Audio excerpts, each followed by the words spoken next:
Hey everyone, welcome to my YouTube channel HB Education Insights।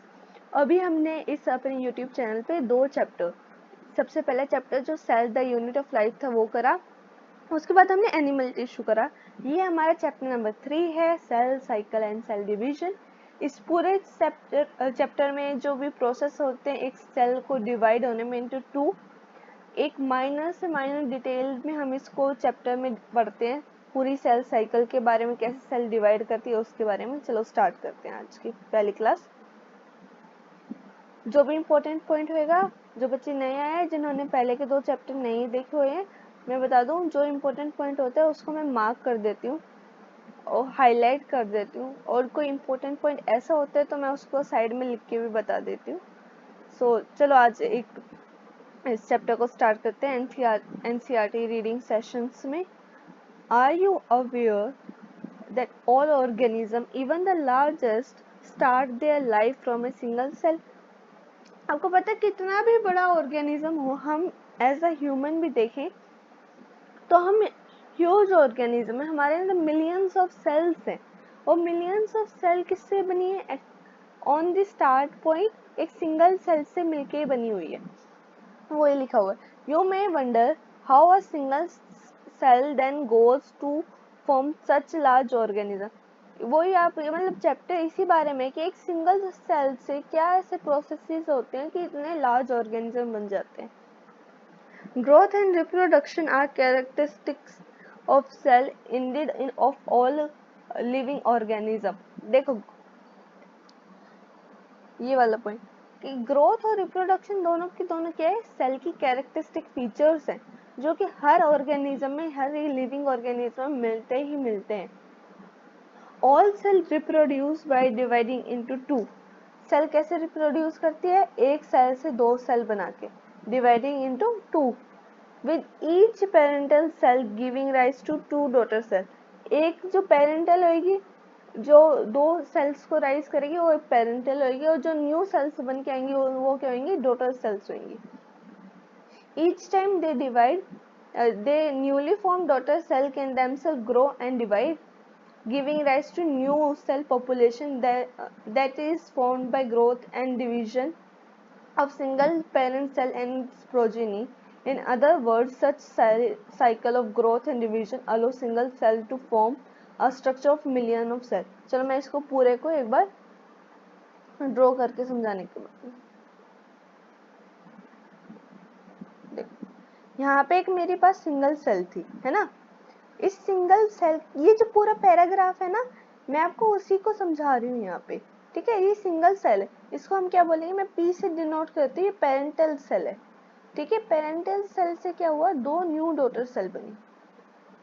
क्या बनी? दो new daughter cell बनी। कैसे? रिप्रोडक्शन करके सेल ने रिप्रोड्यूस करा, डिवाइड करा दो डॉटर सेल्स में, ठीक है। इसको मैं डी से डिनोट कर रही हूँ यहाँ पे, आप अच्छे से देखना, ठीक है। यही लिखा हुआ है इस पैराग्राफ में कि एक पेरेंटल सेल से दो डॉटर सेल बनती है, और जब वो दो डॉटर सेल आगे जाके मैच्योर होती है, और मैच्योर होके क्या करती है? आगे ये भी आगे जाके मैच्योर होगी, और ये भी दो अपने आप को दो डॉटर सेल्स में आगे डिवाइड कर लेगी। जब ये बटेगी ना, जब मतलब ये डिवाइड करेगी, उस टाइम पे ये पेरेंटल बन जाएगी और ये इसकी डॉटर सेल्स बन जाएगी। ऐसे ये भी आगे डिवाइड करेगा, पूरा प्रोसेस चलता रहेगा, फिर इसका नेक्स्ट पार्ट आगे मैच्योर करेगा, डिवाइड करेगा। इसी तरीके से एक सिंगल पेरेंटल सेल आगे जाके मिलियंस ऑफ सेल बना देता है। देखो यही लिखा है, मैं आपको एक और बार पढ़ के सुना देती हूँ। In other words, such cycle of growth and division allow single cell to form structural construction of million of cell, है ना, यही लिखा है उसमें। चलो मैं इसको एक बार अब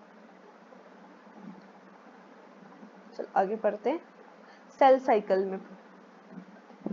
cell division is very important process in all living organism। Cell division एक इम्पोर्टेंट प्रोसेस है, ये तो बहुत कोई नॉर्मल सी बात है। सेल डिवाइड ही नहीं करेगी तो न्यू सेल कैसे फॉर्म करेगी? और न्यू सेल फॉर्म नहीं करेगी तो जो हमारी सेल्स डैमेज होती जा रही है उस वो हमारी बॉडी को इफेक्ट करना स्टार्ट कर देगी, ठीक है। ये चलो आगे पढ़ते हैं। During the division of cell, DNA replication and cell growth take place. DNA क्या, चलो जब सेल डिवाइड होती है ना, एक सेल 2 सेल में बनती है, उस टाइम पे ना सेल के अंदर ही कुछ स्ट्रक्चरल या कुछ फंक्शनल चेंजेस होते हैं। क्यों होते हैं? आप कोई एक सेल 2 सेल में डिवाइड कर रही है, ऐसा तो नहीं होएगा ना कि मान लो एक सेल के अंदर, एक नॉर्मल यूकैरियोटिक सेल की बात करती हूँ मैं, हमने देखा यूकैरियोटिक सेल के अंदर बहुत सारी ऑर्गेनेलीज होती हैं। जैसे अगर मैं बात करूं, माइटोकॉन्ड्रिया है, ईआर है, ER is endoplasmic reticulum, Golgi है, लाइसोसोम है। तो ये नहीं कर सकता ना कि मेरी मर्जी, मैं ना एक सेल को 2 पार्ट में डिवाइड करना है, लाइसोसोम और माइटोकॉन्ड्रिया तुम एक सेल ले जाओ और ईआर और वैक्यूल तुम दूसरी सेल ले जाओ। ऐसे नहीं कर सकते ना, क्योंकि ऐसे फंक्शन काम नहीं करता बॉडी का। एक सेल के लिए सारी ऑर्गेनेलीज इंपॉर्टेंट है। अगर 2 सेल में कोई चीज डिवाइड हो रही है तो उसको अपने ऑर्गेनेलीज को, उसको अपने जेनेटिक मटेरियल डीएनए वगैरह को भी 2 पार्ट में क्या करना पड़ेगा, रेप्लिकेट करना पड़ेगा, उसकी 2 कॉपीज बनानी पड़ेगी कि ब्रो एक कॉपी आप ले जाओ, एक जो न्यू सेल बनी एक डॉटर सेल, और दूसरी कॉपी उसी कंटेंट की आप दूसरी डॉटर सेल ले जाए, ताकि वो भी आगे जाके अपने इंडिपेंडेंट लिविंग कर पाए, है ना। All these process, cell division, DNA replication, cell growth, hence take place in a coordinated manner to ensure correct cell division. ये क्या कह रहे हैं कि सेल की डिवीजन हो रही है, डीएनए की रेप्लिकेशन, डीएनए रेप्लिकेशन मतलब डीएनए क्या हो रहा है, डबल हो रहा है, सेल की ग्रोथ हो रही है, सेल का साइज बढ़ रहा है। ये सारे प्रोसेस को ना एक बहुत ही ज्यादा कोऑर्डिनेटेड वे में होना पड़ता है। एक प्रॉपर, एक कोऑर्डिनेटेड का मतलब एक प्रॉपर अरेंजमेंट वाले वे में होना पड़ता है, ताकि एक करेक्ट डिवीजन हो पाए। अगर ये कोऑर्डिनेटेड नहीं होएगा, सेल डिवीजन आपने डीएनए रेप्लिकेशन तो करा, आपने डीएनए की डबल तो कर दिया, मगर आप सेल उसको 2 पार्ट में डिवाइड ही नहीं कर पाए, दोनों जो न्यू डॉटर सेल बनी उसके अंदर नहीं डिवाइड कर पाए, तो उसका कोई फायदा नहीं है ना। एक सेल के पास डबल डीएनए के कंटेंट चला जाएगा तो उस सेल के लिए भी हार्मफुल है ना। तो ये क्या है, ये सारे जो हमारे प्रोसेसेस हैं उसको कोऑर्डिनेटेड वे में होना बहुत जरूरी है। And the formation of progeny cell containing intact genome. आगे पढ़ते हैं, the sequence of event by which a cell duplicates its genome. Genome क्या होगा, उसका genetic material, synthesis the other constituent of cell and eventually divide into 2 daughter cell, इसको cell division, cell cycle। ये वाला point जो मैं अभी underline करने वाली हूँ, ये वाला पॉइंट आप याद रखना। क्या है, देखो एक ऐसा सीक्वेंस जहाँ पे सेल अपने जेनेटिक मटेरियल को क्या करती है, डुप्लीकेट का मतलब डबल कर रही है, सिंथेसाइज कर रही है other constituent of cell. Other constituent of cell जैसे मैंने ऑर्गेनेली का एग्जांपल दिया था, अगर मेरे को 2 पार्ट में डिवाइड करने तो 2 ऑर्गेनेली फॉर्म करने पड़ेंगे, ताकि अगर माइटोकॉन्ड्रिया है, मेरे को अपने दोनों सेल को माइटोकॉन्ड्रिया आगे जाके देना पड़ेगा, मेरे को दोनों सेल को अपने एंडोप्लाज्मिक रेटिकुलम देना पड़ेगा। उस दोनों सेल के लिए मेरे को 2, आपको समझ में आ रहा है, मेरे को 2 एंडोप्लाज्मिक रेटिकुलम बनाने पड़ेंगे। तो वो क्या, वो ही लिखा है कि synthesis the other constituent of cell, जैसे हमारे ऑर्गेनेल्स वगैरह वो सिंथेसिस करना, and eventually divide into 2 daughter cell. पहले आप उसके अंदर भेजने के लिए कंटेंट्स तो भेजोगे कि भाई मेरी सेल ना 2 पार्ट में डिवाइड करेगी, तो उसको अंदर जो मेरी 2 डॉटर सेल्स बनेंगी, उसको उसके अंदर जो मेरे कॉन्स्टिट्यूएंट्स जाएंगे वो पहले मैं घर के अंदर बना के रख लेता हूँ, डबल डबल करके रख लेता हूँ कि आधा पार्ट मेरा डॉटर नंबर सेल नंबर 1 ले जाए, दूसरा सेल नंबर 2 ले जाए, ठीक है। लास्ट में जाके तो सेल को डिवाइड करेंगे, लो कि मेरे पास सब कुछ बन के रेडी है, अब ना एक सेल को 2 सेल में हम बांट देते हैं, और उसी साइकिल को हम क्या बोलते हैं, सेल साइकिल। आगे बढ़ते हैं, although cell growth in term of cytoplasmic increase is a continuous process. Cell growth, देखो सेल डिवीजन और सेल ग्रोथ दोनों के बारे में पढ़ रहे हैं हम यहाँ। सेल ग्रो करती है नॉर्मली टाइम पे भी, अगर हम साइटोप्लाज्म क्या होता है, सेमी फ्लूइड लाइक मैट्रिक्स जो कि सेल के अंदर प्रेजेंट है, उसी को साइटोप्लाज्म बोलते हैं। सेल ग्रोथ का मतलब इन नॉर्मल टर्म्स में भी साइटोप्लाज्म का इंक्रीज होना एक कॉन्टिन्यूअस प्रोसेस है जो होता रहता है। DNA synthesis occur only during one specific stage of cell cycle. DNA की सिंथेसिस क्या होगी, एक ही स्पेसिफिक स्टेज आएगी। देखो ये स्टेज का मतलब जो स्पेसिफिक स्टेज मेंशन है ना, ये हम डिटेल में पढ़ेंगे, क्या स्पेसिफिक स्टेज के बारे में बात कर रहा है वो, क्या कह रहा है कि डीएनए का जो सिंथेसिस होगा वो एक स्पेसिफिक स्टेज पे होगा, उस स्टेज का नाम भी हम पढ़ेंगे आगे। The replicated chromosome DNA are then distributed into two daughter cells by complex series of events during cell division। मैंने बोला था जो दो पार्ट बने हैं, जो डीएनए मटेरियल आपका जो जीनोम मटेरियल डुप्लीकेट हुआ है, अब वो कहाँ होएगा, डिस्ट्रीब्यूट हो जाएगा दोनों सेल के न्यूक्लियस के अंदर। न्यूक्लियाई क्यों मेंशन है, क्योंकि जेनेटिक मटेरियल तो आपका न्यूक्लियस के अंदर ही रहता है ना, इसलिए।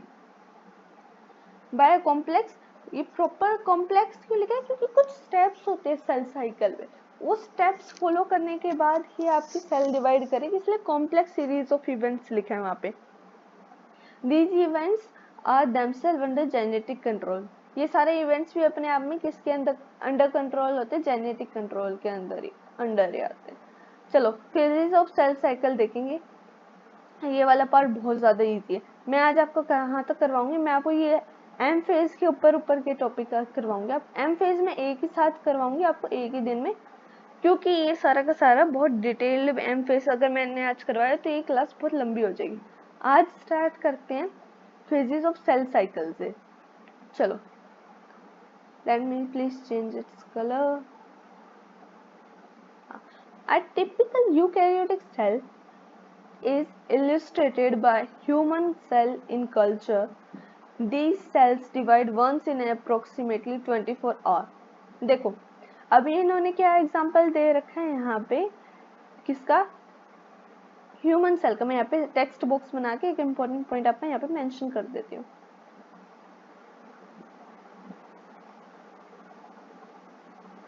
ब्लैक कलर में नहीं लिखा क्या, ह्यूमन की जो सेल होती है, एक बार मैं कलर चेंज करती हूँ, ये बहुत लाइट कलर है।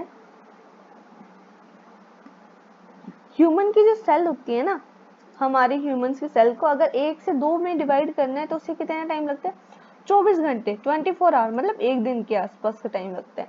बट अगर मैं ईस्ट की बात करूँ ना, ईस्ट आपने सुना होगा, फर्मेंटेशन में काम आता है ईस्ट वगैरह बहुत ज्यादा। जब हम किसी चीज को फर्मेंट करते हैं, ब्रेड्स को फर्मेंट करते हैं, तब ईस्ट बहुत ज्यादा, बेकिंग इंडस्ट्री में ईस्ट बहुत ज्यादा यूज होता है। जब ईस्ट एक सेल से 2 सेल में डिवाइड करता है तो उसे कितना टाइम लगता है, एक सेल से 2 सेल में डिवाइड करने में 90 मिनट। 90 मिनट अगर मैं आर के हिसाब से देखूँ तो कितना टाइम हुआ, 1 घंटे 30 मिनट। इतने टाइम में एक ईस्ट सेल कितने सेल में बढ़ जाती है, 2 सेल में बढ़ जाती है। और ह्यूमन सेल को देख लो, कंपैरेटिवली 24 घंटे लगते हैं। आगे पढ़ते हैं। These cells divide once in approximately every 24 hours. However, this duration of cell cycle can vary from organism to organism।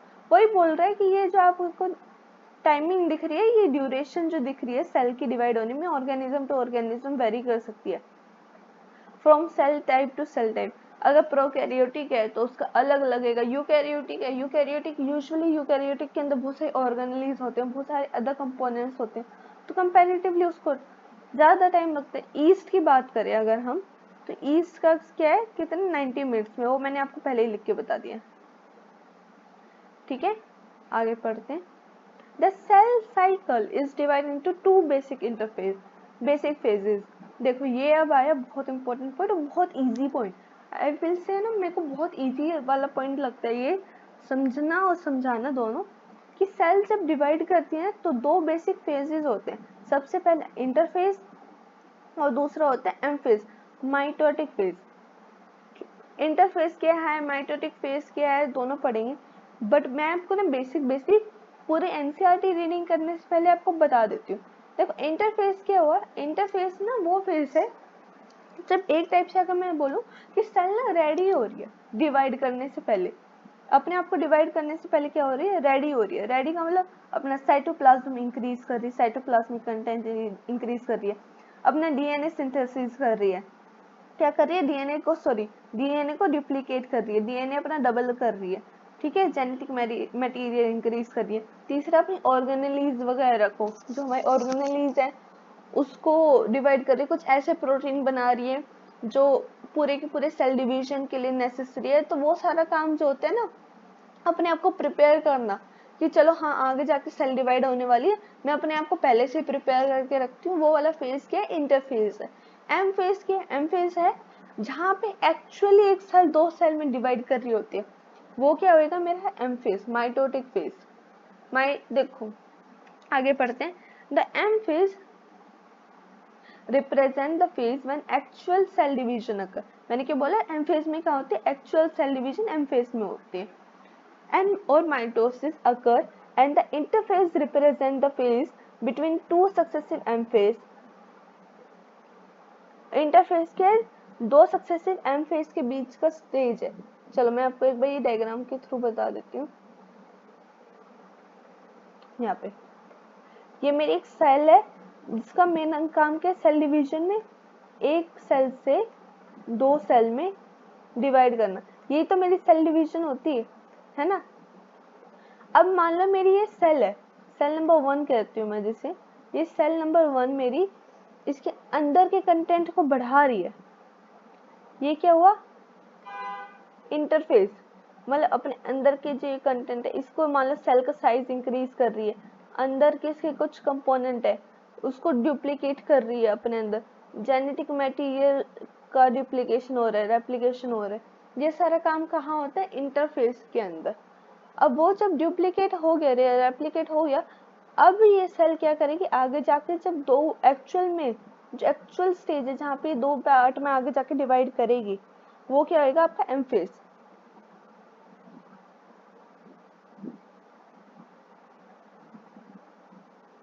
ये देखो इस टाइप का कुछ स्टेज। अब ये क्या हो रही है? दो पार्ट में धीरे धीरे क्या कर रही है? डिवाइड कर रही है, ऐसे ऐसे। अब ये क्या करे? दो पार्ट में इसने क्या कर लिया? अपने आप को डिवाइड कर लिया। ये क्या हुआ? ये हुआ इसका एक्चुअल एम फेज। ठीक है। Interphase represent the phase between two successive M phase. ये मैं बताती हूँ आपको। मान लो, चलो इसको 1 हटा के मैं इस पूरे डायग्राम को मैं बताती हूँ। एक सेकेंड। ये जो 1 है ना, मैंने 1 बोला था कि इसको मैं 1 नंबर दे रही हूँ, मैं इसको 1 नंबर नहीं दे रही, मैं इसको हटा देती हूँ यहाँ से 1 नंबर से। अब मैं ये जो ये पूरा का पूरा बॉक्स है ना, ये पूरे बॉक्स के अंदर का पढ़ेंगे अब हम। एक सेकेंड। हाँ, ये पूरे बॉक्स के अंदर का पढ़ेंगे अब हम। ठीक है।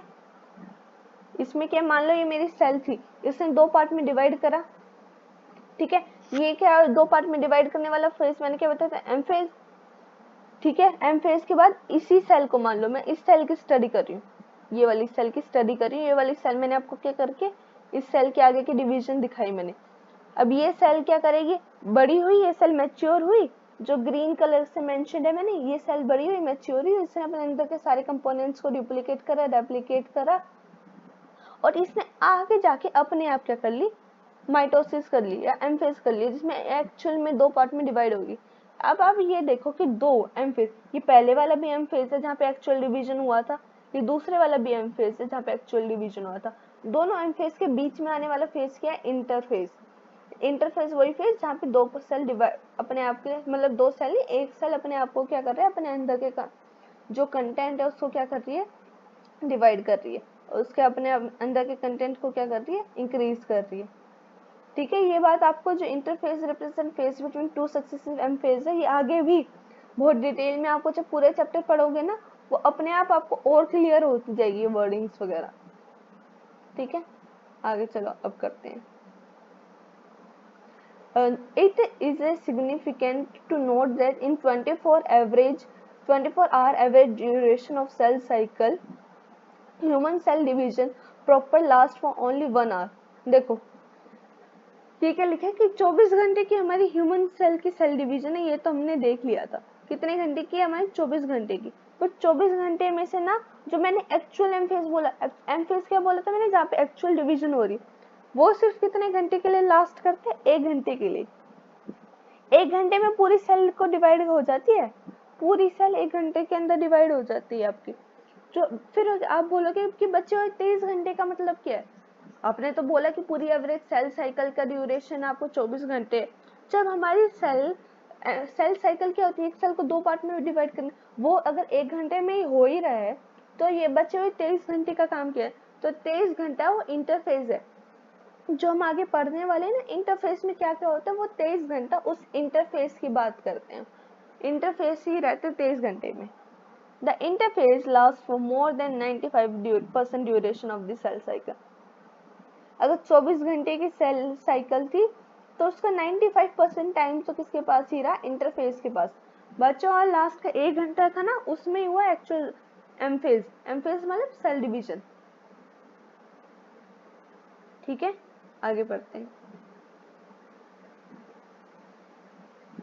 The M phase starts with the nuclear division. M phase किसके साथ स्टार्ट होता है, न्यूक्लियर डिवीजन।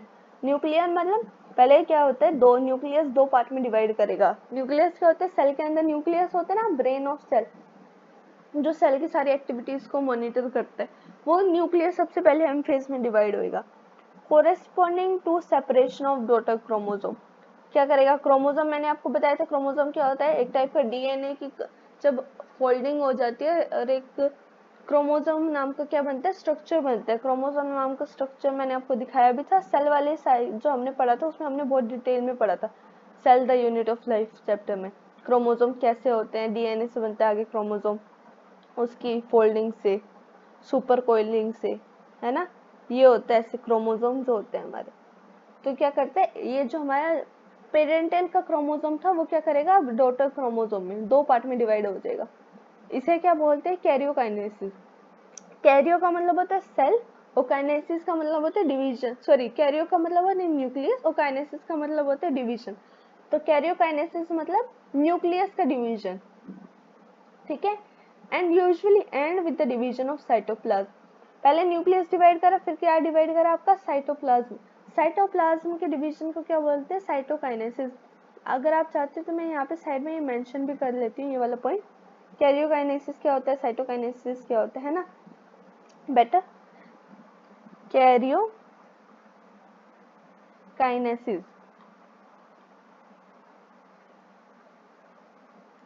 कैरियोकाइनेसिस क्या हुआ मेरा, division of nucleus, division of nucleus. ठीक है, सॉरी एक स्पेलिंग गलत हो, डन। डिवीजन ऑफ न्यूक्लियस क्या हुआ मेरा, कैरियोकाइनेसिस। और साइटोकाइनेसिस क्या हुआ फिर मेरा,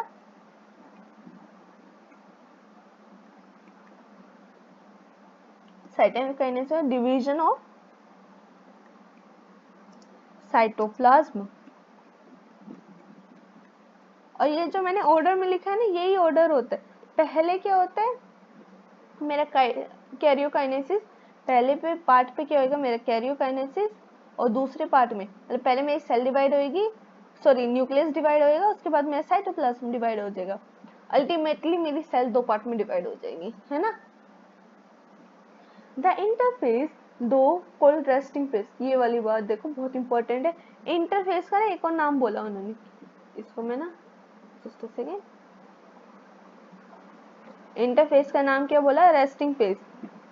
रेस्टिंग फेज क्यों बोला, भाई काम तो हो रहा है उसके अंदर, अंदर ही अंदर काम हो रहा है, एक्चुअल डिवीजन नहीं हो रहा बट काम तो हो रहा है, फिर आपने रेस्टिंग फेज क्यों बोला, इसलिए बोला क्योंकि ना सेल का ऐसे आप प्रॉपर, हम क्या बोलते हैं, अगर कोई इंसान बहुत बार, अगर मैं नॉर्मल एवरीडे एग्जांपल से बोलूँ, अगर कोई कुछ काम ऐसे बैठ के कर रहे, एक जगह कोई सीरियस काम कर रहे हैं और किसी को इन्फॉर्मेशन नहीं है कि वो बैठ के काम कर रहे हैं, तो उसको क्या लगेगा कि वो तो बिल्कुल ऐसे फ्री बैठे। अब अगर अगर किसी कोई ऐसा काम कर रहा है जो इधर उधर पूरे घर में घूम के, चार जगह घूम के कर, उसको लगेगा कि हाँ ये बहुत काम कर रहा है, बट एक्चुअली क्या हो रहा है, काम तो वो भी कर रहा है जो बैठे बैठे कर रहा है, बट वो उसका काम क्या होता है, एक्टिविटी शो नहीं हो रही सबको, है ना। तो क्या है, उसको हम बोल देते कि तू रेस्ट कर रहा है। तो इंटरफेस भी हुआ, इंटरफेस के अंदर एक्टिविटी तो हो रही है बट हम उसको क्या कर रहे हैं, हम नॉर्मली प्रॉपर ऐसे सेल के अंदर मूवमेंट करके कुछ एक्टिविटी आपको बाहर से नहीं दिख रही, उसके सेल के अंदर अंदर चल रही है, इसलिए उसका क्या नाम देते हैं, resting phase. Is the time during which the cell is preparing for division. मैंने क्या बोला था कि इस फेज में क्या करता है, सेल अपने आप को क्या करता है, प्रिपेयर करता है, किसके लिए, डिवीजन के लिए, by undergoing both cell growth. इस टाइम पे क्या होता है, सेल ग्रो करती है और डीएनए क्या करता है, रेप्लिकेट करता है, और सब कुछ कैसे होता है, ऑर्डरली मैनर में होता है, प्रॉपर मैनर में होता है ये सारा काम। The interface is further divided into 3 phase, G1 phase, ये देखो अब तीनों फेज, G1 फेज, G1 का मतलब gap 1 phase, S phase is synthesis phase, और G2 का मतलब योर गैप 2 फेज। ये प्रॉपर आपको ऐसे ही याद रखना है सीरीज में ना, G1 पहले आएगा, फिर S आएगा, फिर G2 आएगा। आप ये नहीं कह सकते पहले कि नो हम तो पहले S बोलेंगे फिर हम मैम को बोलेंगे, मैम ने बोला कि इंटरफेस के एग्जांपल सीरीज के नाम बताओ, तो फिर आप G2 बोल दोगे, नहीं, G1 S और G2, ये प्रॉपर सीरीज में आपको नाम याद रखने पड़ेंगे। आगे पढ़ते हैं। G1 phase correspond to interval between mitosis and initiation of DNA replication। हमने इंटरफेस पढ़ा था आगे बीच में, आपको एक बार याद होगा। Interphase is a phase between two successive M phase या माइटोटिक फेज, है ना। ऐसे गैप 1 फेज क्या है कि माइटोसिस और एस फेज के बीच का क्या है, स्टेज है। ये मैं आपको आगे पूरा अच्छे से डिटेल में पढ़ाऊंगी। ये डायग्राम है ना, जब एक बार हम ये बेसिक रीडिंग कर लें उसके बाद ये डायग्राम के थ्रू मैं आपको ये समझाऊंगी क्या है कि किस इंटरवल किसके माइटोसिस और इनिशिएशन डीएनए रेप्लिकेशन क्या है। ये मतलब इसमें क्या होता है, during G1 phase the cell is metabolically active. काम याद रखना क्या क्या काम हो रहा है इसमें। सेल क्या है, मेटाबॉलिकली एक्टिव है, मेटाबॉलिक मतलब अंदर सेल की एक्टिविटीज चल रही है, and continuously grow but doesn't replicate DNA. DNA का रेप्लिकेशन नहीं हो रहा, सेल मेटाबॉलिकली एक्टिव है, अपने आप को ग्रो कर रही है कंटिन्यूअसली, बट डीएनए का रेप्लिकेशन क्या हो रहा है, नहीं हो रहा। डीएनए डबल अपने आप को रेप्लिकेट नहीं कर। अब सबसे इंपॉर्टेंट फेज जहां से मैक्सिमम क्वेश्चन पूछे जाते हैं इंटरफेस के, क्या है वो फेज, एस फेज। ये एस फेज को क्या बोलते हैं हम, सिंथेसिस फेज। चेक है यहाँ पे एस फेज ब्रैकेट में सिंथेसिस लिखा है। Synthesis phase marks the period during which DNA synthesis और replication take place। DNA synthesis करते हैं और अपने आप को replicate करते हैं। During this time the amount of DNA per cell double। मैंने बोला था कि DNA का क्या हो जाएगा, अमाउंट अपने हर सेल के अंदर डबल हो जाता है। If initial amount of DNA is denoted by 2C, it increase to 4C। अगर मान लो मेरी सेल के अंदर डीएनए का अमाउंट 2C है पहले इनिशियली, एक सेकेंड, अगर इनिशियली मेरी सेल के अंदर डीएनए का अमाउंट 2C है तो आगे जाके वो कितने में इंक्रीज हो जाएगा, 4C में इंक्रीज हो जाएगा, 2C से 4C। However there is no increase in number of chromosome number. एक सेकेंड, सबसे ज्यादा कंफ्यूजन अगर कहीं जगह होती है तो यहाँ पे होती है कि क्रोमोसोम के नंबर में क्यों नहीं इंक्रीज आएगा। If a cell had diploid 2n number of chromosome at G1 phase, even after S phase the number of chromosome remains the same। तो ये मैं आपको समझाने की कोशिश करती हूँ। यहीं पे अगर कंफ्यूज क्वेश्चन भी सबसे ज्यादा यहीं से आते हैं और कंफ्यूजिंग भी यहीं पे होते हैं सबसे ज्यादा। मैंने अभी तक क्या बोला आपको, सबसे पहला एस फेज का नाम सिंथेसिस फेज है। यहाँ पे डीएनए का सिंथेसिस होता है, रेप्लिकेशन होता है, अमाउंट ऑफ डीएनए पर सेल क्या हो जाता है, डबल हो जाता है। मैं यहाँ पे इसके लिए अलग से बॉक्स बना देती हूँ। अमाउंट ऑफ डीएनए पर सेल क्या हो जाता है, डबल हो जाता है। 2C से अमाउंट ऑफ डीएनए किस पे इंक्रीज होकर चला जाता है, 4C में, है ना। ये किसका अमाउंट की बता रही हूँ मैं, डीएनए के अमाउंट की बता रही हूँ।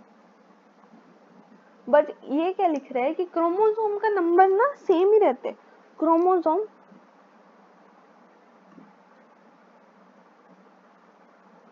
नंबर क्या होते हैं आपके, सेम ही रहेंगे।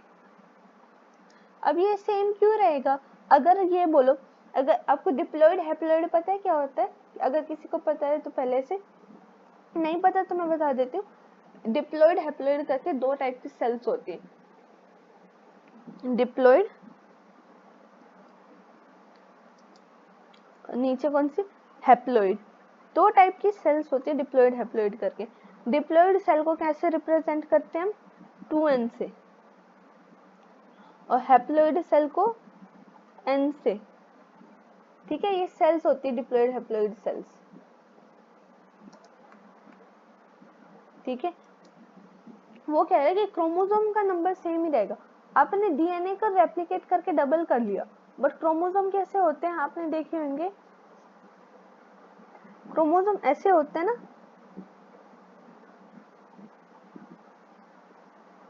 ये होता है आपका क्रोमोसोम। तो ये क्रोमोसोम कैसे रहता है, अगर क्रोमोसोम पहले एक सेल में, ये सिर्फ आपको एक सिंगल क्रोमोसोम ऐसे बना के मैं एग्जांपल दे रही हूँ, ये ऐसे है ना, तो सिंथेसिस डीएनए के डुप्लीकेट होने के बाद भी क्रोमोसोम कैसे रहेगा, ऐसे ही रहेगा। ऐसे नहीं होगा कि आपने डीएनए डुप्लीकेट करा तो 2 क्रोमोसोम बन जाएंगे, क्रोमोसोम उतने ही रहेंगे, सिर्फ अमाउंट ऑफ डीएनए बदलेगा। और एक्चुअली क्या होता है, अगर मैं आपको थोड़ा सा और ये टॉपिक अच्छे से समझाने के उसमें बताऊं कि मैम आपको एक्चुअली डीएनए क्रोमोसोम के अंदर ही तो हमारा जेनेटिक मटेरियल है, डीएनए। आगे आपको 2 सेल में बांटना है तो इस क्रोमोसोम को क्या करना पड़ेगा, 2 पार्ट में डिवाइड करना पड़ेगा। तो होता क्या है, जो क्रोमेटिड होते हैं ना, आपके मैंने ये बोला था कि इसको एक क्रोमेटिड बोलते हैं, सेल, हमने जब सेल वाला चैप्टर पढ़ा था तब। तो ये क्या करता है, हर क्रोमेटिड एक एक सेल में चला जाता है, एक सेल में ये वाला क्रोमेटिड चला जाएगा और दूसरे सेल में ये वाला क्रोमेटिड चला जाएगा। तो इसमें कोई ऐसा डिफिकल्टी आती नहीं, क्रोमोसोम का नंबर सेम रहता है, आप ये याद रखना। सिर्फ क्या होता है, डीएनए डुप्लीकेट कर जाता है। क्रोमोसोम अगर पहले ऐसा तो ऐसे ही रहेगा। और ये मैंने क्या है कि एक्स्ट्रा आपको बताइए, आगे जाके अच्छा हम पढ़ेंगे ना डायग्राम के थ्रू, इसमें मैं आपको आगे बताऊंगी। ये देखो, ये क्रोमोसोम क्या होगा, आगे जाके ऐसे ऐसे अरेंज होएगा, फिर ये अकेले अकेले बीच में से डिवाइड करके 2 पार्ट में डिवाइड हो जाएगा। ये क्रोमेटिड हर सेल के अंदर अपने अपने क्रोमेटिड चला जाएगा ऐसे, ठीक है। तो ये वाला बात मैंने आपको सिर्फ एग्जाम्पल के लिए समझा दी कि आपको ये कंफ्यूजन ना हो कि क्रोमोसोम का मतलब यहाँ पे क्या हुआ। चलो आगे पढ़ते हैं। आई फील आपको ऐसे समझ में आ गया होगा, और ये बात प्लीज आप याद रखना, ये बहुत पूछा जाता है क्वेश्चन में। Even after S phase number of chromosome remain same. अगर वो पहले डिप्लॉइड था तो बाद में भी डिप्लॉइड रहेगा, पहले हैप्लॉइड था तो बाद में भी हैप्लॉइड रहेगा। In animal cell during S phase DNA replication begins in the nucleus. DNA कहाँ रेप्लिकेट करेगा, सिंपल सीधी सी बात है, न्यूक्लियस में करेगा, क्योंकि न्यूक्लियस में प्रेजेंट होता है डीएनए, जेनेटिक मटेरियल है ना ये आपका ये जेनेटिक मटेरियल न्यूक्लियस के अंदर प्रेजेंट है, तो न्यूक्लियस के अंदर ही डिवाइड करेगा। हमने एक और बात पढ़ी थी, क्या पढ़ी थी हमने, सेंट्रियोल नाम की चीज पढ़ी थी जो एनिमल्स में प्रेजेंट होती है और सेल डिवीजन में काम आती है, वो सेंट्रियोल नाम की चीज। अभी देखो, सेंट्रियोल कहाँ होता था, साइटोप्लाज्म में होता था, ऑर्गेनेल थी चाहिए, ये कहाँ डुप्लीकेट करेगी, साइटोप्लाज्म के अंदर ड्यूरिंग G2 फेज। अब क्या आ गया, थर्ड फेज हमारा G2 phase, gap 2 phase. Protein आ सिंथेसिस, प्रोटीन क्या सिंथेसिस होते for the preparation of mitosis, mitosis होगी। इससे अगला फेज क्या, एम फेज, जहाँ एक्चुअल पहले न्यूक्लियस डिवाइड करेगा फिर साइटोप्लाज्म डिवाइड करेगा। उस वाले फेज में यहाँ पे उसके लिए क्या हो रहा है, जो प्रोटीन बनना है वो किस पे बन रहा है, गैप 2 फेज में, व्हाइल सेल ग्रोथ कंटिन्यूज। अब ये पढ़ते हैं एक और क्वेश्चन यहाँ से बहुत इंपॉर्टेंट आता है G0 फेज के बारे में, जिसके बारे में हम पढ़ेंगे आगे। Some cell in adult animals do not appear to exhibit division. क्या करते हैं कुछ सेल, जैसे हार्ट सेल, हार्ट की सेल, हमारे दिल के अंदर हार्ट की जो सेल्स होती हैं वो क्या करते हैं, ये कोई प्रॉपर्टी नहीं शो करती कि वो एग्जिबिट करें डिवीजन, कि हर कुछ दिनों में, हर 24 घंटे में अपने एक सेल से 2 सेल में डिवाइड करें, ऐसी कोई प्रॉपर्टी उनके पास नहीं होती। Many other cell divide only occasionally. क्या करेगी, कुछ सेल क्या होती हैं जो ओकेजनली, अगर किसी को नीड पड़ी तभी वो क्या होती है, डिवाइड करती है, as indeed to replace the cell which has been lost due to injury और सेल डेथ। इंजरी और सेल डेथ की वजह से कोई, अगर कोई मान लो मेजर इंजरी हुई या मेजर किसी कोई सेल डेथ होगी, उसकी वजह से मेरे को कोई सेल की कमी पड़ रही है, तब जाके वो क्या करेगी, सेल आगे जाके डिवाइड करेगी, नहीं तो अगर उसको नीड नहीं है तो वो डिवाइड नहीं करेगी, ठीक है। एग्जाम्पल के लिए क्या दे रखा है, heart cell, some cell in adult animal do not appear to exhibit division, this cell do not, they do not further divide exit the G1 phase. जो सेल आगे जाके डिवाइड नहीं करना, मान लो उन सेल की प्रॉपर्टी है कि हम तो जब तक डिवाइड नहीं करेंगे तब तक हमको जरूरत नहीं है, हम ठीक है हम नहीं करेंगे डिवाइड, आगे जाके जब जरूरत पड़ेगी, कोई इंजरी होगी, किसी सेल की डेथ होगी तो हम आगे जाके डिवाइड कर ले।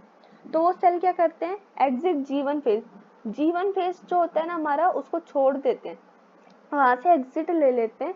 G1 फेज के बाद एस फेज आएगा, एस फेज में आगे जाएगा, अपने आप को डीएनए रेप्लिकेट करेगा, तो उसको तो आपको डिवाइड करना ही पड़ेगा। तो क्या करते हैं, उससे पहले ही जब सेल एक्टिव मेटाबॉलिकली एक्टिव है, उसी फेस में वो छोड़ के चला जाता है कि ब्रो मेरे को नहीं करना आगे cell division, I am exiting, वो एग्जिट कर देता है।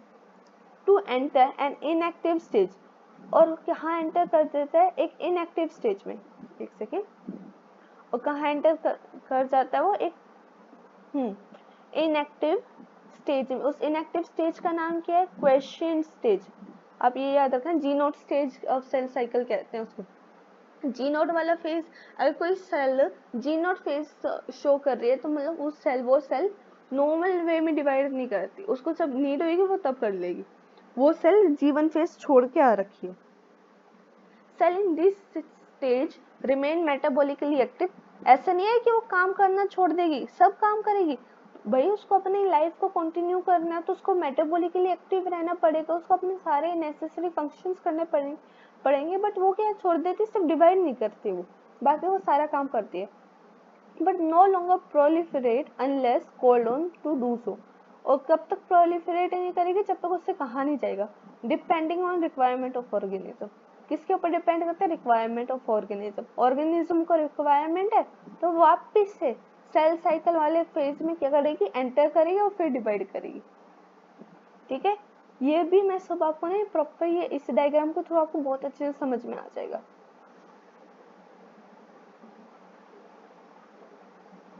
आगे पढ़ते हैं। In animal mitotic cell division is only seen in diploid somatic cell. देखो क्या है, एनिमल्स के अंदर जो माइटोटिक सेल डिवीजन है वो कहाँ देखने को मिलती है, डिप्लॉयड सोमेटिक सेल्स के अंदर।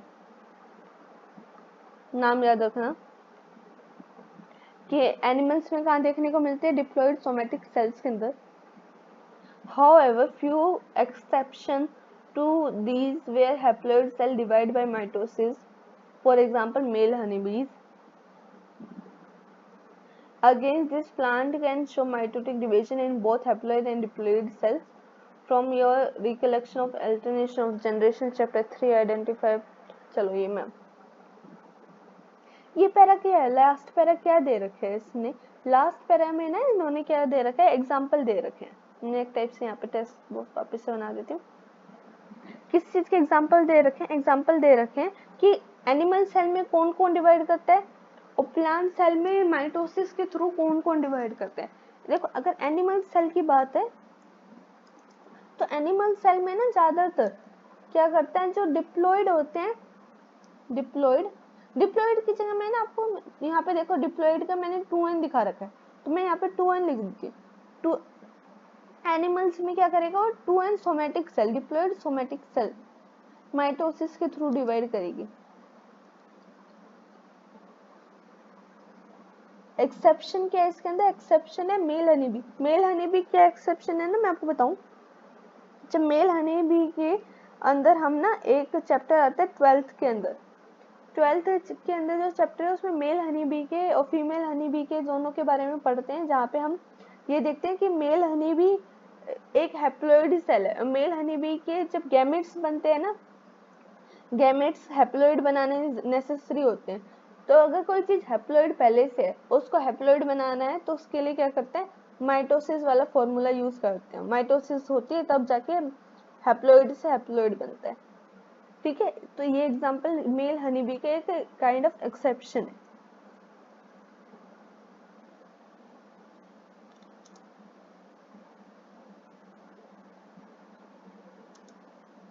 देखो ये एग्जांपल्स हैं, आपको ना याद रखने ही पड़ेंगे। बहुत सारे एग्जांपल्स क्या है, ये आपको ना विद टाइम जब हम पढ़ते हैं आगे जाके, हम 12th भी पढ़ेंगे, अगर कोई नीट के लिए पढ़ रहा है, अगर कोई सीबीएसई के लिए पढ़ रहा है तो अभी आपको नहीं समझ में आएगा ये, कि आप 12th में जाओगे तब प्रॉपरली एक पैरा में आपको ये proper male honey bee, female honey bee, उनके गैमेट्स कैसे फॉर्म होते हैं, ठीक है, क्वीन बीज, वर्कर बीज, इन सब के बारे में पढ़ाया जाता है। बट अभी आपको नहीं बताया जा रहा, इसका मतलब ये नहीं है कि आपको ये डिटेल में आगे समझ नहीं पाओगे आप, आगे जाके आपको अपने आप पता चल जाए। और प्लांट्स की केस में क्या होता है, बहुत डिप्लॉयड और हैप्लॉयड दोनों ही माइटोसिस कर पाते हैं। when and both माइटोसिस कर पाते हैं। ये वाला एग्जाम्पल वाला है ना, मेरे को पता है 100% आपको कंफ्यूजन लग रहा होगा कि ऐसा क्या है प्लांट्स के अंदर कि बहुत डिप्लॉयड और हैप्लॉयड भी कर रहे हैं, बट एनिमल्स के अंदर सिर्फ डिप्लॉयड माइटोसिस कर रहे हैं। ये सारा एग्जाम्पल ना आपको मैं एक बार बताऊंगी अभी इसी क्लास में। उससे पहले एक बार मैं आपको ये वाला डायग्राम दिखा दूं। Diagrammatic view of cell cycle indication formulation of two cell from one cell. एक सेल देखो, यहाँ पे आपने स्टार्टिंग में एक सेल देखी, यहाँ पे आपको दो सेल दिख रही है ना। यहाँ पे आपको एक सेल दिखी, आगे जाके क्या दिख रही है आपको, दो सेल दिख रही है। एक सेल से दो सेल कैसे बनी, ये वाले सेल साइकिल देखते हैं। सबसे पहले क्या आता है, इंटरफेस। इंटरफेस के अंदर तीन फेज आते हैं, G1, S और G2, है ना। तो G1 को क्या बोलते हैं, गैप 1 फेज, S को क्या बोलते हैं, सिंथेसिस फेज, और G2 को गैप 2 फेज, है ना। तो ये सबसे पहले क्या चला, G1 फेज चला मेरा। G1 फेज चला, मैंने पूरा सेल्स ये G1 फेज के अंदर करा। फिर मेरा क्या चला, गैप 1 फेज चला। फिर मेरा S फेज चला। पहले G1 फेज मैंने पूरा करा, उसके बाद मैंने S फेज करा। S फेज में मैंने अपने DNA रेप्लिकेट करा, ठीक है, सेल के लिए DNA रेप्लिकेट करा। फिर मेरा नेक्स्ट क्या आया, G2 फेज, गैप 2 फेज आया, मैंने गैप 2 फेज करा। उसके बाद मैंने ये बोला था M फेज क्या होगा, जहाँ पे एक्चुअल सेल डिवीजन, देखो M फेज लिखा है यहाँ पे। M फेज क्या होगा, जहाँ पे एक्चुअल सेल डिवीजन हो रही होगी।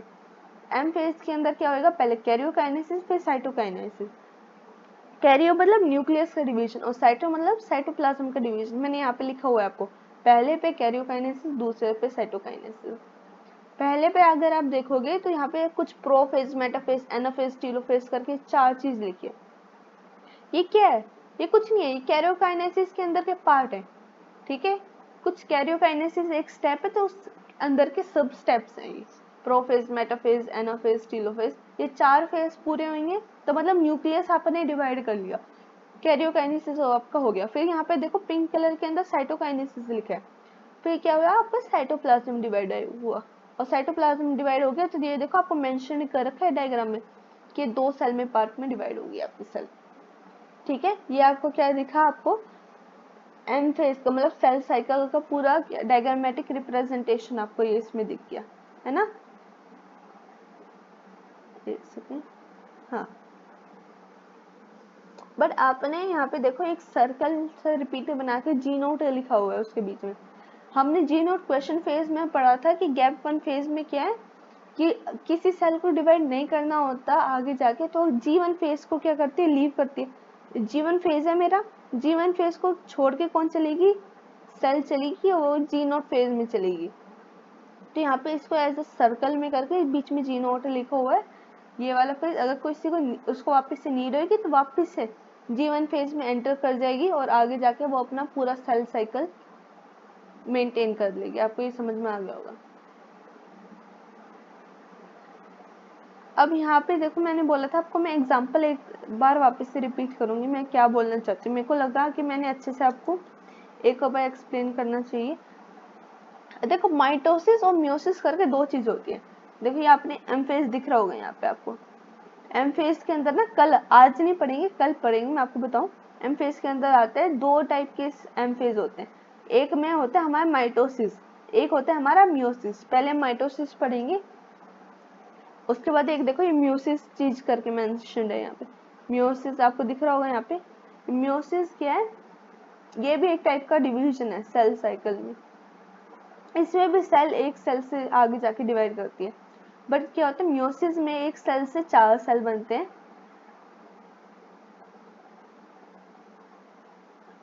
एक सेकेंड, हाँ ये देखो, ये अब मिल गया डायग्राम।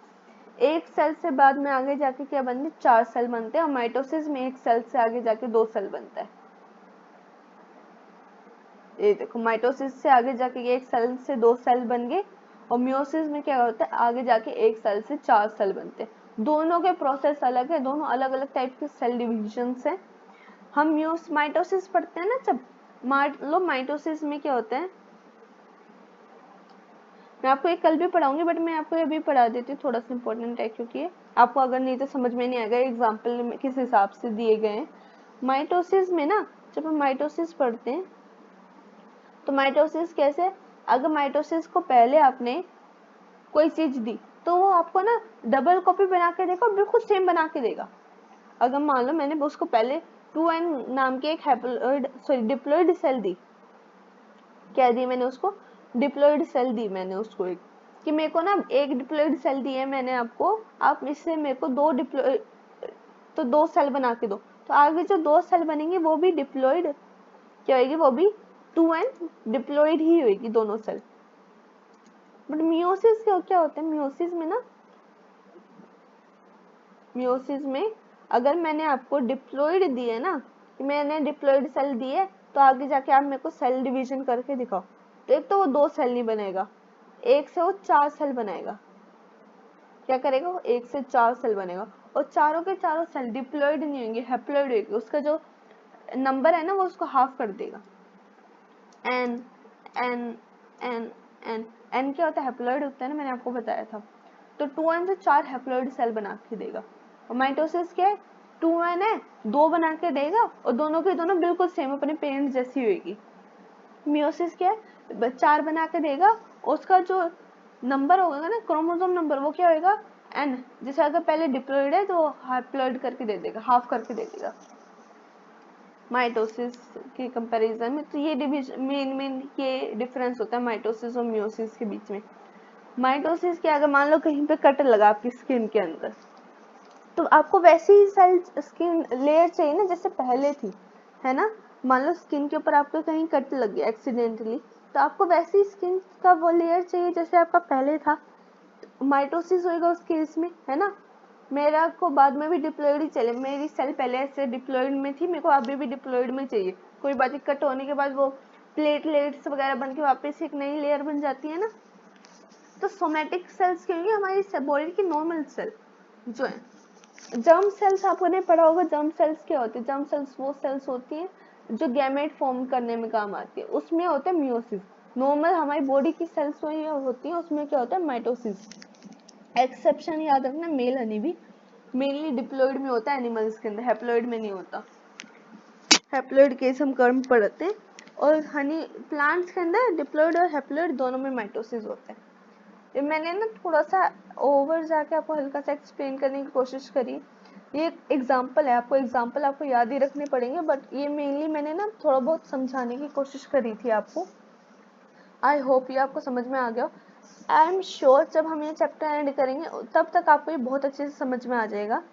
अगर आपको किसी को भी अभी थोड़ा बहुत समझ में नहीं आया, अभी प्लीज़ आप इस चैप्टर के जो भी है एक बार एनसीईआरटी वापस से रीड कर लेना। कोई डाउट हो तो प्लीज़ आप कमेंट बॉक्स में मेंशन कर देना। Thank you so much for your time and effort. अगर आपको ये वीडियो पसंद आया हो तो please like share and subscribe कीजिए। Thank you so much once again, bye bye.